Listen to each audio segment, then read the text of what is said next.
రాజకీయాలు చాలా విచిత్రంగా ఉంటాయి. నోటితో తిట్టకుండా నొసటితో వెక్కిరించే ప్రక్రియ రాజకీయాల్లో సమర్థంగా అమలవుతూ ఉంటుంది. పార్టీ పెద్దలకు ఇష్టం లేకపోతే కొందరు నేతలు పక్కన ఉండటం మినహా చేయగలిగేది కూడా ఏమీ ఉండదు. పైగా కొందరిని బుద్ధిపూర్వకంగా అవమానిస్తూ ఉంటారు. అధినాయకత్వానికి ఒక గ్రూపు ఉండటమే అందుకు కారణంగా చెప్పుకోవాలి. క్షేత్రస్థాయి పరిస్థితుల కంటే అధినాయకుడి టీంకు ఎక్కువ ప్రాధాన్యం ఉంటుందని కూడా వేరుగా చెప్పాల్సిన పని లేదు.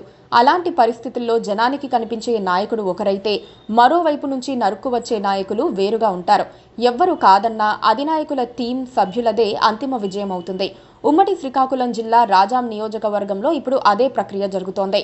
టీడీపీలో ఇప్పుడు చంద్రబాబు తనయుడు నారా లోకేష్ బాబుదే హవా నడుస్తోంది. ఆయన చెప్పిన వారికే ఎమ్మెల్యే, ఎంపీ టికెట్లు ఇచ్చి గెలిపించుకున్నారు. మంత్రి పదవులు కూడా లోకేష్ టీంకే దక్కాయి. 1-2 చోట్ల మాత్రమే అనివార్యంగా లోకేష్ టీం సభ్యులకు కాకుండా వేరే వాళ్లకు టికెట్లు ఇవ్వాల్సి వచ్చింది. అలా లోకేష్కు ఇష్టం లేకుండా టికెట్లు పొంది గెలిచిన వారికి ఇప్పుడు కొత్త మ్యూజిక్ వినిపిస్తోంది. వారిని క్షేత్రస్థాయిలో పార్టీ నేతలెవ్వరూ లెక్క చేయటం లేదు. రాజాం నియోజకవర్గంలో మాజీ మంత్రి కోండ్రు మురళి ఎమ్మెల్యేగా ఉన్నప్పటికీ పెత్తనమంతా ఎమ్మెల్సీ కావలి గ్రీష్మ చేతిలో ఉండటంతో క్షేత్రస్థాయి రాజకీయాల్లో ఒక రకమైన ఒత్తిడి కనిపిస్తోంది. మాజీ స్పీకర్ ప్రతిభా భారతి కుమార్తె కావలి గ్రీష్మ మొదటి నుంచి లోకేష్ టీంలో ఉన్నారు. ఆమె ఎమ్మెల్యే టికెట్ ఆశించారు. ఖచ్చితంగా వస్తుందని కూడా ఎదురు చూశారు. అయితే అధినేత చంద్రబాబు అందుకు భిన్నంగా ఆలోచించి కొండ్రు మురళికే టికెట్ ఇచ్చారు. ఎంతో తెలివిగా వ్యవహరించిన గ్రీష్మ ఎక్కడా తన అసంతృప్తిని వ్యక్తం చేయకుండా మురళి విజయం కోసం పనిచేశారు. దాంతో పార్టీ గెలిచిన తర్వాత ఎస్సీ కోటాలో ఆమెకు ఎమ్మెల్సీ ఇచ్చారు. ఇప్పుడు నియోజకవర్గంలో పట్టు సాధించేందుకు గ్రీష్మ ప్రయత్నిస్తూ కొండ్రు మురళిని టెన్షన్ పెడుతున్నారు. మురళికి మంత్రి పదవి రాకపోవటం వెనుక లోకేష్ టీం మంత్రాంగం ఉందని చెబుతారు. ఇంతకాలం రాజకీయాల్లో చురుగ్గా కనిపించే కొండ్రు మురళి వ్యవహార శైలిని దగ్గరగా గమనిస్తోన్న వారు రకరకాలుగా విశ్లేషించుకుంటున్నారు. ఇటీవల నియోజకవర్గంలో జరుగుతోన్న పరిణామాలే కొండ్రు వ్యవహార శైలిలో మార్పుకు కారణమంటున్నారు. తన నియోజకవర్గంలో తనకు తెలియకుండానే కొన్ని కీలకమైన నిర్ణయాలు జరిగిపోతూ ఉండటం ఈ మాజీ మంత్రి గారికి రుచించటం లేదట. పైగా నియోజకవర్గంలో ప్రతిభాభారతి కుటుంబానికి ఉన్న పరపతిని ఉపయోగించుకుని గ్రీష్మ చక్రం తిప్పుతున్నారు.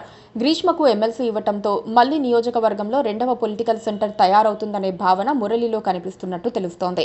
ఇలా అయితే నియోజకవర్గంలో పార్టీ క్యాడర్లో చీలిక వచ్చే ప్రమాదం ఉందనే చర్చ జరుగుతోంది. రాజాం వ్యవసాయ మార్కెట్ కమిటీ చైర్మన్ ఎంపిక విషయంలోనూ ఎమ్మెల్యే సూచించిన వ్యక్తులకు పదవులు దక్కలేదు.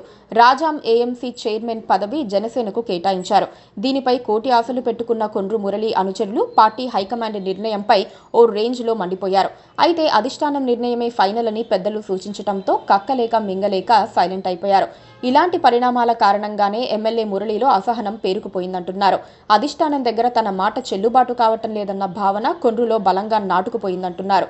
గ్రీష్మ టీం ఆయన్ను నీడలా వెంటాడుతూ ఎప్పటికప్పుడు అధిష్టానానికి ఫిర్యాదు చేస్తోంది. చీమ చిటుకుమన్న అమరావతిలో లోకేష్ టీంకు విషయం చేరిపోతోంది.